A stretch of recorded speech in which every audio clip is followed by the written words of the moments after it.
ओम नमो शिवाय। श्री शिव पुराण महात्म्य। श्री शौनक जी ने पूछा, महाज्ञानी सूत जी, आप संपूर्ण सिद्धांतों के ज्ञाता हैं। प्रभु, मुझसे पुराणों की कथाओं के सारक्तवक्ता विशेष रूप से वर्णन कीजिए। ज्ञान और वैराग्य सहित भक्ति से प्राप्त होने वाले विवेक की वृद्धि कैसे होती है तथा साधु पुरुष किस प्रकार अपने काम, क्रोध आदि मानसिक विकारों का निवारण करते हैं। इस घोर कालिकाल में जीव प्राय आसुर स्वभाव के हो गए हैं। उस जीव समुदायों को शुद्ध देवी संपत्ति से युक्त बनाने के लिए सर्वश्रेष्ठ उपाय क्या है? आप इस समय मुझे ऐसा कोई शाश्वत साधन बताइए जो कल्याणकारी वस्तुओं में भी सबसे उत्कृष्ट एवं परम मंगलकारी हो तथा पवित्र करने वाले उपायों में भी सर्वोत्तम पवित्र कारक उपाय हो। तात वह साधन ऐसा हो जिसके अनुष्ठान से शीघ्र ही अंतःकरण की विशेष शुद्धि हो जाए तथा उससे निर्मल चित्त वाले पुरुष को सदा के लिए शिव की प्राप्ति हो जाए। श्री सूत जी ने कहा, मुनि श्रेष्ठ शौनक, तुम धन्य हो क्योंकि तुम्हारे हृदय में पुराण कथा सुनने का विशेष प्रेम एवं लालसा है। इसलिए मैं शुद्ध बुद्धि से विचार कर तुमसे परम उत्तम शास्त्र का वर्णन करता हूँ। वत्स, वह संपूर्ण शास्त्रों के सिद्धांत से संपन्न, भक्ति आदि को बढ़ाने वाला तथा भगवान शिव को संतुष्ट करने वाला है। कानों के लिए रसायन अमृत स्वरूप तथा दिव्य है। तुम उसे श्रवण करो। मुने, वह परम उत्तम शास्त्र है। शिव पुराण, जिसका पूर्व काल में भगवान शिव ने ही प्रवचन किया था, यह काल रूपी सर्प से प्राप्त होने वाले महान त्रास का विनाश करने वाला उत्तम साधन है। गुरुदेव व्यास ने सदत कुमार मुनि का उपदेश पाकर बड़े आदर से संक्षेप में ही इस पुराण का प्रतिपादन किया है। इस पुराण के प्रणयन का उद्देश्य है कलयुग में उत्पन्न होने वाले मनुष्यों के परम हित का साधन। यह शिव पुराण परम उत्तम शास्त्र है। इसे इस भूतल पर भगवान शिव का वाग्मय स्वरूप समझना चाहिए और सब प्रकार से इसका सेवन करना चाहिए। इसका पठन और श्रवण सर्वसाधन रूप है। इससे शिव भक्ति पाकर श्रेष्ठतम स्थिति में पहुंचा हुआ मनुष्य शीघ्र ही शिव पद को प्राप्त कर लेता है। इसलिए संपूर्ण यत्न करके मनुष्यों ने इस पुराण को पढ़ने की इच्छा की है अथवा इसके अध्ययन को अभीष्ट साधन माना है। इसी तरह इसका प्रेम पूर्वक श्रवण भी संपूर्ण मनोवांछित फलों को देने वाला है। भगवान शिव के इस पुराण को सुनने से मनुष्य सब पापों से मुक्त हो जाता है तथा इस जीवन में बड़े बड़े उत्कृष्ट भोगों का उपभोग करके अंत में शिव लोक को प्राप्त कर लेता है। यह शिव पुराण नामक ग्रंथ 24,000 श्लोकों से युक्त है। इसकी 7 संहिताएं है। मनुष्य को चाहिए कि वह भक्ति, ज्ञान और वैराग्य से संपन्न हो बड़े आदर से इसका श्रवण करे। 7 संहिताओं युक्त यह दिव्य शिव पुराण परब्रह्म परमात्मा के समान विराजमान है और सबसे उत्कृष्ट गति प्रदान करने वाला है। जो निरंतर अनुसंधान पूर्वक इस शिव पुराण को बाँचता है अथवा नित्य प्रेम पूर्वक इसका पाठ मात्र करता है, वह पुण्यात्मा है, इसमें संशय नहीं है। जो उत्तम बुद्धि वाला पुरुष अंतकाल में भक्ति पूर्वक इस पुराण को सुनता है, उस पर अत्यंत प्रसन्न हुए भगवान महेश्वर उसे अपना पद प्रदान करते हैं। जो प्रतिदिन आदर पूर्वक इस शिव पुराण का पूजन करता है, वह इस संसार में संपूर्ण भोगों को भोग कर अंत में भगवान शिव के पद को प्राप्त कर लेता है। जो प्रतिदिन आलस्य रहित हो, रेशमी वस्त्र आदि के वेष्टन से इस शिव पुराण का सत्कार करता है, वह सदा सुखी होता है। यह शिव पुराण निर्मल तथा भगवान शिव का सर्वस्व है। जो इहलोक और परलोक में भी सुख चाहता हो, उसे आदर के साथ प्रयत्न पूर्वक इसका सेवन करना चाहिए। यह निर्मल एवं उत्तम शिव पुराण धर्म, अर्थ, काम और मोक्ष रूप चारों पुरुषार्थों को देने वाला है। अतः सदा प्रेम पूर्वक इसका श्रवण एवं विशेष पाठ करना चाहिए। शिव पुराण के श्रवण से देवराज को शिवलोक की प्राप्ति तथा चंचुलाका पाप से भय एवं संसार से वैराग्य। श्री शौनक जी ने कहा, महाभाग सूत जी, आप धन्य हैं, परमार्थ तत्व के ज्ञाता हैं। आपने कृपा करके हम लोगों को यह बड़ी अद्भुत एवं दिव्य कथा सुनाई है। भूतल पर इस कथा के समान कल्याण का सर्वश्रेष्ठ साधन दूसरा कोई नहीं है। यह बात हमने आज आपकी कृपा से निश्चय पूर्वक समझ ली।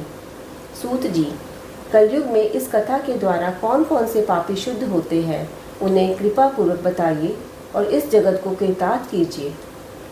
सूत जी बोले, मुने, जो मनुष्य पापी, दुराचारी, खल तथा काम, क्रोध आदि में निरंतर डूबे रहने वाले हैं, वे भी इस पुण्य के श्रवण पठन से अवश्य ही शुद्ध हो जाते हैं। इसी विषय में जानकर मुनि इस प्राचीन इतिहास का उदाहरण दिया करते हैं, जिसके श्रवण मात्र से पापों का पुण्यता नाश हो जाता है। पहले की बात है, कहीं किरातों के नगर में एक ब्राह्मण रहता था, जो ज्ञान में अत्यंत दुर्बल, दरिद्र, रस बेचने वाला तथा वैदिक धर्म से विमुख था। वह स्नान, संध्या आदि कर्मों से भ्रष्ट हो गया था और वैश्यावृत्ति में तत्पर रहता था। उसका नाम था देवराज। वह अपने ऊपर विश्वास करने वाले लोगों को ठगा करता था। उसने ब्राह्मणों, क्षत्रियों, वैश्यों, शूद्रों तथा दूसरों को भी अपने बहानों से मारकर उनका धन हड़प लिया था, परंतु उस पापी का थोड़ा सा भी धन कभी धर्म के काम में नहीं लगा था। वह वैश्यगामी तथा सब प्रकार से आचार भ्रष्ट था।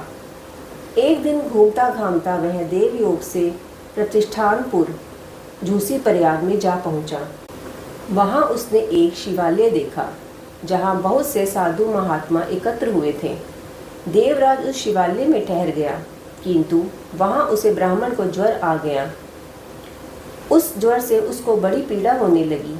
वहां एक ब्राह्मण देवता शिव पुराण की कथा सुना रहे थे। ज्वर में पड़ा हुआ देवराज ब्राह्मण के मुखारविंद से निकली हुई उस शिव कथा को निरंतर सुनता रहा। 1 मास के बाद वह ज्वर से अत्यंत पीड़ित होकर चल बसा। यमराज के दूत आए और उसे पाशों में बांधकर बलपूर्वक यमपुरी ले गए। इतने में ही शिवलोक से भगवान शिव के पार्षदगण आ गए। उनके गौर अंग कपूर के समान उज्जवल थे, हाथ त्रिशूल से सुशोभित हो रहे थे।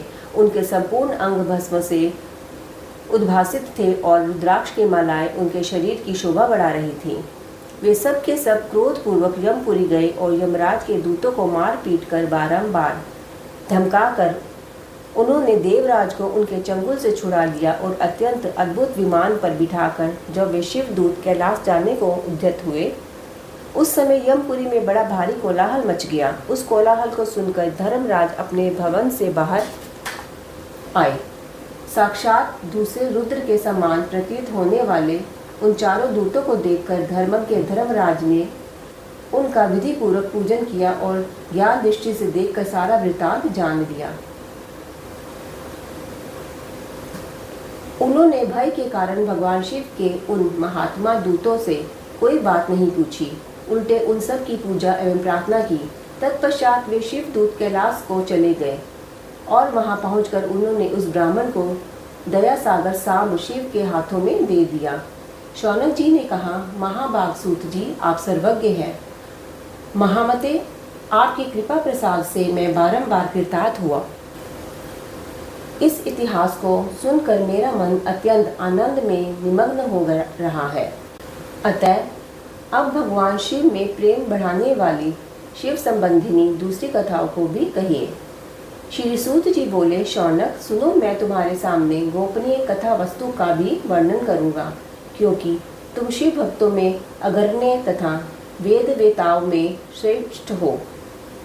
समुद्र के निकटवर्ती प्रदेश में एक वाशखल नामक ग्राम है, जहाँ वैदिक धर्म से विमुख महापापी द्विज निवास करते हैं। वे सब के सब बड़े दुष्ट हैं। उनका मन दूषित विषय भावों में ही लगा रहता है। वे ना देवताओं पर विश्वास करते हैं, ना भाग्य पर। वे सभी कुटिल वृत्ति वाले हैं। किसानी करते और भांति भांति के घातक अस्त्र शस्त्र रखते हैं। वे व्याभिचारी और खल हैं। ज्ञान, वैराग्य तथा सधर्म का सेवन ही मनुष्य के लिए परम पुरुषार्थ है। इस बात को वे बिल्कुल नहीं जानते हैं। वे सभी पशु बुद्धि वाले हैं। जहाँ के द्विज ऐसे हो, वहाँ के अन्य गणों के विषय में क्या कहा जाए। अन्य वर्णों के लोग भी उन्हीं की भांति कुत्सित विचार रखने वाले सब धर्म विमुख एवं खल है। वे सदा कुकर्मों में लगे रहते और नित्य विषय भोगों में ही डूबे रहते हैं। वहाँ की सब स्त्रियां भी कुटिल स्वभाव की, स्वेच्छाचारिणी, पापासक्त, कुत्सित विचार वाली और व्याभिचारिणी हैं। वे सद्व्यवहार तथा सदाचार से सर्वथा शून्य है। इस प्रकार वहाँ दुष्टों का ही निवास है। उस वाशकल नामक ग्राम में किसी समय एक बिंदु नामधारी ब्राह्मण रहता था। वह बड़ा अधम था, दुरात्मा तथा महापापी था। यद्यपि उसकी स्त्री बड़ी सुंदरी थी तो भी वह कुमार्ग पर ही चलता था। उसकी पत्नी का नाम चंचुला था। वह सदा उत्तम धर्म के पालन में लगी रहती थी, तो भी उसे छोड़कर वह दुष्ट ब्राह्मण वैश्यागामी हो गया था। इस तरह कुकर्म में लगे हुए उस बिंदुक के बहुत वर्ष व्यतीत हो गए। उसकी स्त्री चंचुला काम से पीड़ित होने पर भी, सब धर्मनाश के भय से क्लेश सहकर भी दीर्घ काल में धर्म से भ्रष्ट नहीं हुई, परंतु दुराचारी पति के आचरण से प्रभावित हो आगे चलकर वह स्त्री भी दुराचारिणी हो गई। इस तरह दुराचार में डूबे हुए उन मूढ़ चित्त वाले पति पत्नी का बहुत सा समय व्यर्थ बीत गया। तदंतर शूद्र जातीय वैश्या का पति बना हुआ था वह दूषित बुद्धि वाला दुष्ट ब्राह्मण बिंदुक समयानुसार मृत्यु को प्राप्त हो नरक में जा पड़ा। बहुत दिनों तक नरक के दुख भोग कर वह मूढ़ बुद्धि पापी विंध्य पर्वत पर भयंकर पिशाच हुआ। इधर उस दुराचारी पति बिंदुक के मर जाने पर मूढ़ हृदय चंचुला बहुत समय तक पुत्रों के साथ अपने घर में रही। एक दिन देव योग से किसी पुण्य पर्व के आने पर वह स्त्री भाई बंधुओं के साथ गोकर्ण क्षेत्र में गई। तीर्थयात्रियों के संग से उसने भी उस समय जाकर किसी तीर्थ के जल में स्नान किया। फिर वह साधारणतः मेला देखने की दृष्टि से बंधुजनों के साथ यत्र तत्र घूमने लगी। घूमती घामती किसी देव मंदिर में गई और वहां उसने एक देवज्ञ ब्राह्मण के मुख से भगवान शिव की परम पवित्र एवं मंगलकारिणी उत्तम पौराणिक कथा सुनी। कथावाचक ब्राह्मण कह रहे थे कि जो स्त्रियां पर पुरुषों के साथ व्याभिचार करती हैं वे मरने के बाद जब यमलोक में जाती हैं तब यमराज के दूत उनकी योनि में तपे हुए लोहे का परिध डालते हैं। पौराणिक ब्राह्मण के मुख से यह वैराग्य बढ़ाने वाली कथा सुनकर चंचुला भय से व्याकुल हो वहां कांपने लगी। जब कथा समाप्त हुई और सुनने वाले सब लोग वहां से बाहर चले गए तब वह भयभीत नारी एकांत में शिव पुराण की कथा बांचने वाले उन ब्राह्मण देवता से बोली। चंचुला ने कहा, ब्राह्मण, मैं अपने धर्म को नहीं जानती थी, इसलिए मेरे द्वारा बड़ा दुराचार हुआ है। स्वामिन, मेरे ऊपर अनुपम कृपा करके आप मेरा उद्धार कीजिए। आज आपके वैराग्य रस से ओतप्रोत इस प्रवचन को सुनकर मुझे बड़ा भय लग रहा है। मैं कांप उठी हूँ और मुझे इस संसार से वैराग्य हो गया है। मुझे मूढ़ चित्त वाली पापनी को धिक्कार है। मैं सर्वथा निंदा के योग्य हूँ। कुत्सित विषयों में फंसी हुई हूँ और अपने धर्म से विमुख हो गई हूँ। हाय, ना जाने किस किस घोर कष्टदायक दुर्गति में मुझे पड़ना पड़ेगा और वहाँ कौन बुद्धिमान पुरुष कुमार्ग मन लगाने वाली मुझ पापनी का साथ देगा। मृत्यु काल में उन भयंकर यमदूतों को मैं कैसे देखूंगी। जब वे बलपूर्वक मेरे गले में फंदे डालकर मुझे बांधेंगे तब मैं कैसे धीरज धारण कर सकूंगी। नरक में जब मेरे शरीर के टुकड़े टुकड़े किए जाएंगे उस समय विशेष दुख देने वाली उस महायातना को मैं वहाँ कैसे सहूँगी। हाय, मैं मारी गई, मैं जल गई, मेरा हृदय विदीर्ण हो गया और मैं सब प्रकार से नष्ट हो गई, क्योंकि मैं हर तरह से पाप में ही डूबी रही हूँ। ब्राह्मण, आप ही मेरे गुरु हैं, आप ही माता और आप ही पिता हैं। आपकी शरण में आई हुई मुझ दीन अबला का आप ही उद्धार कीजिए। सूत जी कहते हैं, शौनक, इस प्रकार खेद और वैराग्य से युक्त हुई चंचुला ब्राह्मण देवता दोनों के चरणों में गिर पड़ी। तब उन बुद्धिमान ब्राह्मण ने कृपापूर्वक उसे उठाया और इस प्रकार कहा।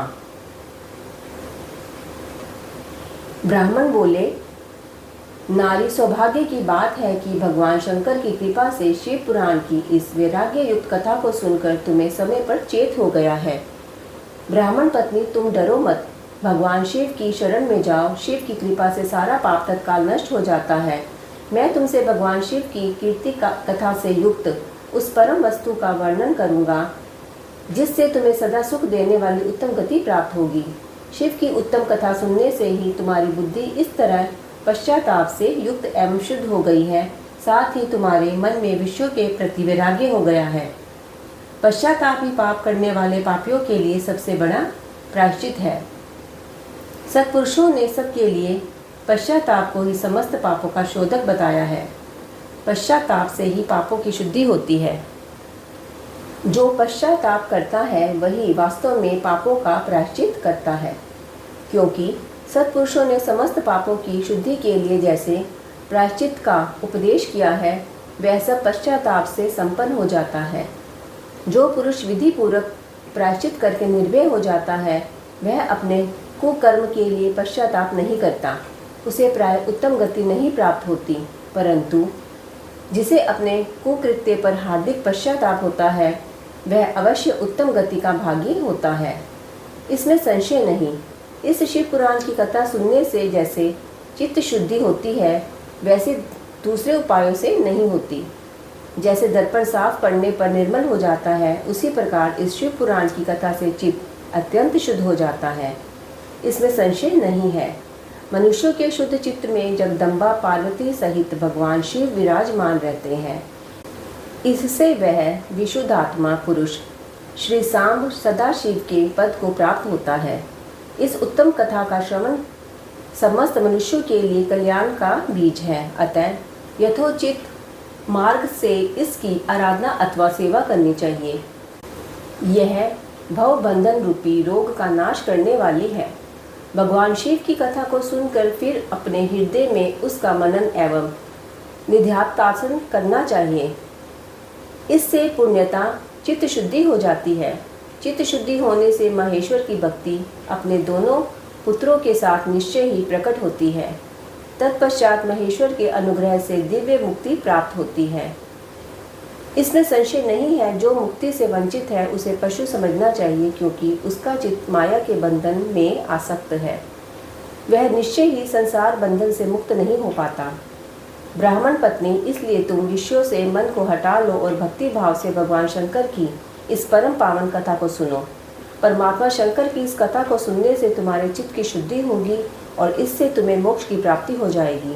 जो निर्मल चित्त से भगवान शिव के चरणार बिंदों का चिंतन करता है, उसकी एक ही जन्म में मुक्ति हो जाती है। यह मैं तुमसे सत्य कहता हूँ। सूत जी कहते हैं, शौनक, इतना कहकर वे श्रेष्ठ शिव भक्त ब्राह्मण चुप हो गए। उनका हृदय करुणा से आर्द्र हो गया था। वे शुद्ध चित्त महात्मा भगवान शिव के ध्यान में मग्न हो गए। तदंतर बिंदु की पत्नी चंचुला मन ही मन प्रसन्न हो उठी। ब्राह्मण का उक्त उपदेश सुनकर उसके नेत्रों में आनंद के आंसू छलक आए थे। वह ब्राह्मण पत्नी चंचुला हर्ष भरे हृदय से उन श्रेष्ठ ब्राह्मण के दोनों चरणों में गिर पड़ी तथा हाथ जोड़कर बोली, मैं कृतार्थ हो गई। तत्पश्चात उठकर वैराग्य युक्त उत्तम बुद्धि वाली वह स्त्री, जो अपने पापों के कारण आतंकित थी, उन महान शिव भक्त ब्राह्मण से हाथ जोड़कर गदगद वाणी में बोली। चंचुला ने कहा, ब्राह्मण, शिव भक्तों में श्रेष्ठ स्वामी, आप धन्य हैं, परमार्थदर्शी हैं और सदा परोपकार में लगे रहते हैं। इसलिए श्रेष्ठ साधु पुरुषों में प्रशंसा के योग्य हैं। साधो, मैं नरक के समुद्र में गिर रही हूँ, आप मेरा उद्धार कीजिए, उद्धार कीजिए। पौराणिक अर्थ तत्व से संपन्न जिस सुंदर शिव पुराण की कथा को सुनकर मेरे मन में संपूर्ण विश्व से वैराग्य उत्पन्न हो गया, उसी इस शिव पुराण को सुनने के लिए इस समय मेरे मन में बड़ी श्रद्धा हो रही है। सूत जी कहते हैं, ऐसा कहकर हाथ जोड़कर उनका अनुग्रह पाकर चंचुला उस शिव पुराण की कथा को सुनने की इच्छा मन में लिए उन ब्राह्मण देवता की सेवा में तत्पर हो वहाँ रहने लगी। तदंतर शिव भक्तों में श्रेष्ठ और शुद्ध बुद्धि वाले उन ब्राह्मण देवता ने इसी स्थान पर उस स्त्री को शिव पुराण की उत्तम कथा सुनाई। इस प्रकार उस गोकर्ण नामक महाक्षेत्र में उन्हीं श्रेष्ठ ब्राह्मण से उसने शिव पुराण की वह परम उत्तम कथा सुनी, जो भक्ति, ज्ञान और वैराग्य को बढ़ाने वाली तथा मुक्ति देने वाली है। उस परम उत्तम कथा को सुनकर वह ब्राह्मण पत्नी अत्यंत कृतार्थ हो गई। उसका चित्त शीघ्र ही शुद्ध हो गया। फिर भगवान शिव के अनुग्रह से उसके हृदय में शिव के सगुण रूप का चिंतन होने लगा। इस प्रकार उसने भगवान शिव में लगी रहने वाली उत्तम बुद्धि पाकर शिव के सच्चिदानंदमय स्वरूप का बारंबार चिंतन आरंभ किया। तत्पश्चात समय के पूर्ण होने पर भक्ति, ज्ञान और वैराग्य से युक्त हुई चंचुला ने अपने शरीर को बिना किसी कष्ट के त्याग दिया। इतने में ही त्रिपुर शत्रु भगवान शिव का भेजा हुआ एक दिव्य विमान दूत गति से वहां पहुंचा, जो उनके अपने गणों से संयुक्त और भांति भांति के शोभा साधनों से संपन्न था। चंचुला उस विमान पर आरूढ़ हुई और भगवान शिव के श्रेष्ठ पार्षदों ने उसे तत्काल शिवपुरी में पहुंचा दिया। उसके सारे मल धुल गए थे। वह दिव्य रूप धारिणी दिव्यांगना हो गई थी। उसके दिव्य अवयव उसकी शोभा बढ़ाते थे। मस्तक पर अर्धचंद्र का मुकुट धारण किए वह गौरांगी देवी शोभाशाली दिव्य आभूषणों से विभूषित थी। शिवपुरी में पहुंचकर उसने सनातन देवता त्रिनेत्रधारी महादेव जी को देखा। सभी मुख्य देवता उनकी सेवा में खड़े थे। गणेश, भृंगी, नंदीश्वर तथा वीरभद्रेश्वर आदि उसकी सेवा में उत्तम भक्ति भाव से उपस्थित थे। उनकी अंग कांति करोड़ों सूर्यों के समान प्रकाशित हो रही थी। कंठ में नील चिन्ह शोभा पाता था। 5 मुख और प्रत्येक मुख में 3-3 नेत्र थे। मस्तक पर अर्धचंद्राकार मुकुट शोभा देता था। उन्होंने अपने वामांग भाग में गौरी देवी को बिठा रखा था, जो विद्युत पुंज के समान प्रकाशित थी। गौरीपति महादेवी जी की कांति कपूर के समान गौर थी। उनका सारा शरीर श्वेत भस्म से भासित था। शरीर पर श्वेत वस्त्र शोभा पा रहे थे। इस प्रकार परम उज्ज्वल भगवान शंकर का दर्शन करके वह ब्राह्मण पत्नी चंचुला बहुत प्रसन्न हुई। अत्यंत प्रीति युक्त होकर उसने बड़ी उतावली के साथ भगवान को बारंबार प्रणाम किया। फिर हाथ जोड़कर वह बड़े प्रेम, आनंद और संतोष से युक्त हो विनीत भाव से खड़ी हो गई। उसके नेत्रों से आनंदाश्रुओं की अविरल धारा बहने लगी तथा संपूर्ण शरीर में रोमांच हो गया। उस समय भगवती पार्वती और भगवान शंकर ने उसे बड़ी करुणा के साथ अपने पास बुलाया और सौम्य दृष्टि से उसकी ओर देखा। पार्वती जी ने तो दिव्य रूप धारिणी बिंदुगा प्रिय चंचुला को प्रेम पूर्वक अपनी सखी बना लिया। वह उस परमानंद घन ज्योति स्वरूप सनातन धाम में अविचल निवास पाकर दिव्य सौख्य से संपन्न हो अक्षय सुख का अनुभव करने लगी। सूत जी बोले, शौनक, एक दिन परमानंद में निमग्न हुई चंचुला ने उमा देवी के पास जाकर प्रणाम किया और दोनों हाथ जोड़कर वह उनकी स्तुति करने लगी। चंचुला बोली, गिरिजा नंदिनी सकंद माता उमे, मनुष्यों ने सदा आपका सेवन किया है। समस्त सुखों को देने वाली शंभु प्रिय आप ब्रह्म स्वरूपिणी हैं। विष्णु और ब्रह्मा आदि देवताओं द्वारा सेव्य है। आप ही सगुणा और निर्गुणा है तथा आप ही सूक्ष्म सच्चिदानंद स्वरूपिणी आद्या प्रकृति है। आप ही संसार के सृष्टि, पालन और संहार करने वाली हैं। तीनों गुणों का आश्रय भी आप ही हैं। ब्रह्मा, विष्णु और महेश्वर इन तीनों देवताओं का आवास स्थान तथा उनकी उत्तम प्रतिष्ठा करने वाली पराशक्ति आप ही हैं। सूत जी कहते हैं, शौनक, जिसे सद्गति प्राप्त हो चुकी थी वह चंचुला इस प्रकार महेश्वर पत्नी उमा की स्तुति करके सिर झुकाए चुप हो गई। उसके नेत्रों में प्रेम के आंसू उमड़ आए थे। तब करुणा से भरी हुई शंकर प्रिया भक्त वत्सला पार्वती देवी ने चंचुला को संबोधित करके बड़े प्रेम से इस प्रकार कहा। पार्वती बोली, सखी चंचुले सुंदरी, मैं तुम्हारी की हुई इस स्तुति से बहुत प्रसन्न हूँ। बोलो, क्या वर मांगती हो? तुम्हारे लिए मुझे कुछ भी अदेय नहीं है। चंचुला बोली, निष्पाप गिरिजा कुमारी, मेरे पति बिंदुक इस समय कहाँ है? उनकी कैसी गति हुई है यह मैं नहीं जानती। कल्याणमयी दीन वत्सले, मैं अपने उन पति देव से जिस प्रकार संयुक्त हो सकूं वैसा ही उपाय कीजिए। माहेश्वरी महादेवी, मेरे पति एक शुद्ध जातीय वैश्य के प्रति आसक्त थे और पाप में ही डूबे रहते थे। उनकी मृत्यु मुझसे पहले ही हो गई थी। ना जाने वे किस गति को प्राप्त हुए। गिरजा बोली, बेटी, तुम्हारा बिंदुक नाम वाला पति बड़ा पापी था। उसका अंतःकरण बड़ा ही दूषित था। वैश्य का उपभोग करने वाला वह महामूढ़ मरने के बाद नरक में पड़ा। अगणित वर्षों तक नरक में नाना प्रकार के दुख भोग कर वह पापात्मा अपने शेष पापों का भोगने के लिए विंध्य पर्वत पर पिशाच हुआ है। इस प्रकार वह पिशाच अवस्था में ही है और नाना प्रकार के कलेश उठा रहा है। वह दुष्ट वहीं वायु पीकर रहता और सदा सब प्रकार के कष्ट सहता है। सूत जी कहते हैं, शौनक, गौरी देवी की यह बात सुनकर उत्तम व्रत का पालन करने वाली चंचुला उस समय पति के महान दुख से दुखी हो गई। फिर मन को स्थिर करके उस ब्राह्मण पत्नी ने व्यथित हृदय से माहेश्वरी को प्रणाम करके पुनः पूछा। चंचुला बोली, माहेश्वरी, महादेवी, मुझ पर कृपा कीजिए और दूषित कर्म करने वाले मेरे पति का अब उद्धार कर दीजिए। देवी, कुत्सित बुद्धि वाले मेरे उस पापात्मा पति को किसी उपाय से उत्तम गति प्राप्त हो सकती है, वह शीघ्र बताइए, आपको नमस्कार है। पार्वती ने कहा, तुम्हारा पति यदि शिव पुराण की पुण्यमयी उत्तम कथा सुने तो सारी दुर्गति को पार करके वह उत्तम गति का भागी हो सकता है। अमृत के समान मधुर अक्षरों से युक्त गौरी देवी का यह वचन आदरपूर्वक सुनकर चंचुला ने हाथ जोड़कर मस्तक झुकाकर उन्हें बारंबार प्रणाम किया और अपने पति के समस्त पापों की शुद्धि तथा उत्तम गति की प्राप्ति के लिए पार्वती देवी से यह प्रार्थना की कि मेरे पति को शिव पुराण सुनाने की व्यवस्था होनी चाहिए। उस ब्राह्मण पत्नी के बारंबार प्रार्थना करने पर शिवाप्रिया गौरी देवी को बड़ी दया आई। उन भक्त वत्सला माहेश्वरी गिरिजा कुमारी ने भगवान शिव की उत्तम कीर्ति का गान करने वाले गंधर्वराज तुम्बरू को बुलाकर उनसे प्रसन्नतापूर्वक इस प्रकार कहा, तुम्बरो, तुम्हारी भगवान शिव में प्रीति है, तुम मेरे मन की बातों को जानकर मेरे अभीष्ट कार्य को सिद्ध करने वाले हो, इसलिए मैं तुमसे एक बात कहती हूँ, तुम्हारा कल्याण हो। तुम मेरी इस सखी के साथ शीघ्र ही विंध्या पर्वत पर जाओ। वहाँ एक महाघोर और भयंकर पिशाच रहता है, उसका वृतांत तुम आरंभ से ही सुनो। मैं तुमसे प्रसन्नतापूर्वक सब कुछ बताती हूँ। पूर्व जन्म में वह पिशाच बिंदुक नामक ब्राह्मण था, मेरी इस सखी चंचुला का पति था, परंतु वह दुष्ट वैश्यगामी हो गया। स्नान संध्या आदि नित्य कर्म छोड़कर वह अपवित्र रहने लगा। क्रोध के कारण उसकी बुद्धि पर मूर्छा छा गई थी। वह कर्तव्य अकर्तव्य का विवेक नहीं कर पाता था। अभक्ष्य भक्षण, सज्जनों से द्वेष और दूषित वस्तुओं का दान लेना, यही उसका स्वाभाविक कर्म बन गया था। वह अस्त्र शस्त्र लेकर हिंसा करता, बाएं हाथ से खाता, दीनों को सताता और क्रूरतापूर्वक पराये घरों में आग लगा देता था। चांडालों से प्रेम करता और प्रतिदिन वेश्या के संपर्क में रहता था। बड़ा दुष्ट था। वह पापी अपनी पत्नी का परित्याग करके दुष्टों के संग में ही आनंद मानता था। वह मृत्युपरंत दुराचार में ही फंसा रहा।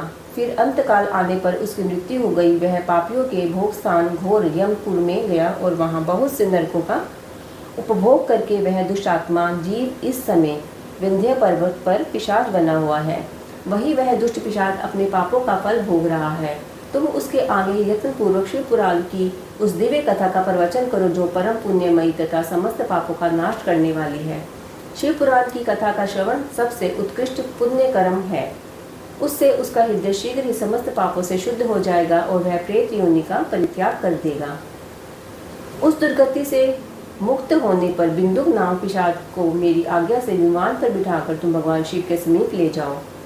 सूत जी कहते हैं, शौनक, माहेश्वरी उमा के इस प्रकार उपदेश देने पर गंधर्वराज तुम्बरू मन ही मन बड़े प्रसन्न हुए। उन्होंने अपने भाग्य की सराहना की। तत्पश्चात उस पिशाच की सती साध्वी पत्नी चंचुला के साथ विमान पर बैठकर नारद के प्रिय मित्र तुम्बरू वेग पूर्वक विंध्याचल पर्वत पर गए, जहाँ वह पिशाच रहता था। वहाँ उन्होंने उस पिशाच को देखा। उसका शरीर विशाल था, ठोड़ी बहुत बड़ी थी। वह कभी हंसता, कभी रोता और कभी उछलता था। उसकी आकृति बड़ी विकराल थी। भगवान शिव की उत्तम कीर्ति का गान करने वाले महाबली तुम्बरू ने उस अत्यंत भयंकर पिशाच को पाशों द्वारा बांध लिया। तदंतर तुम्बरू ने शिव पुराण की कथा बाँचने का निश्चय करके उत्सव युक्त स्थान और मंडप आदि का रचना की।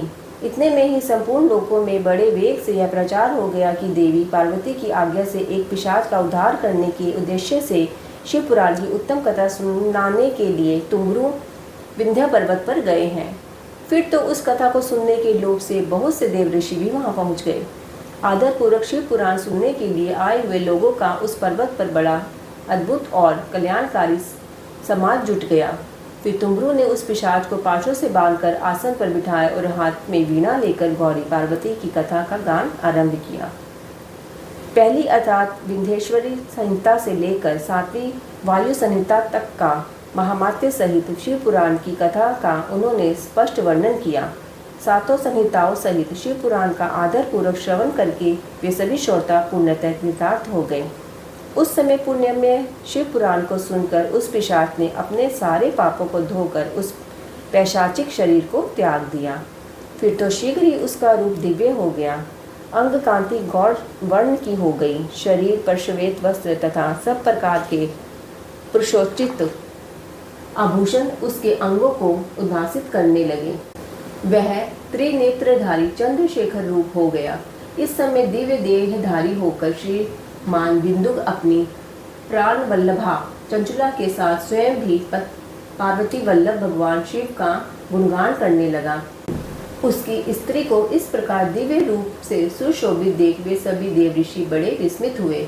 उनका चित्त परमानंद से परिपूर्ण हो गया। भगवान महेश्वर का वह अद्भुत चरित्र सुनकर वे सभी श्रोता परम कृतार्थ हो प्रेम पूर्वक श्री शिव का यशोगान करते हुए अपने अपने धाम को चले गए। दिव्य रूपधारी श्रीमान बिंदु भी सुंदर विमान पर अपनी प्रियात्मा के पास बैठकर सुखपूर्वक आकाश में स्थित हो बड़ी शोभा पाने लगा। तदंतर महेश्वर के सुंदर एवं मनोहर गुणों का गान करता हुआ वह अपनी प्रियात्मा तथा तुमरू के साथ शीघ्र ही शिव धाम में आ पहुंचा। वहां भगवान महेश्वर तथा पार्वती देवी ने प्रसन्नता पूर्वक बिंदु का बड़ा सत्कार किया और उसे अपना पार्षद बना लिया। उसकी पत्नी चंचला पार्वती जी की सखी हो गई। इस घनीभूत ज्योति स्वरूप परमानंदमय सनातन धाम में अविचल निवास पाकर वे दोनों दंपति परम सुखी हो गए। ओम नमो शिवाय।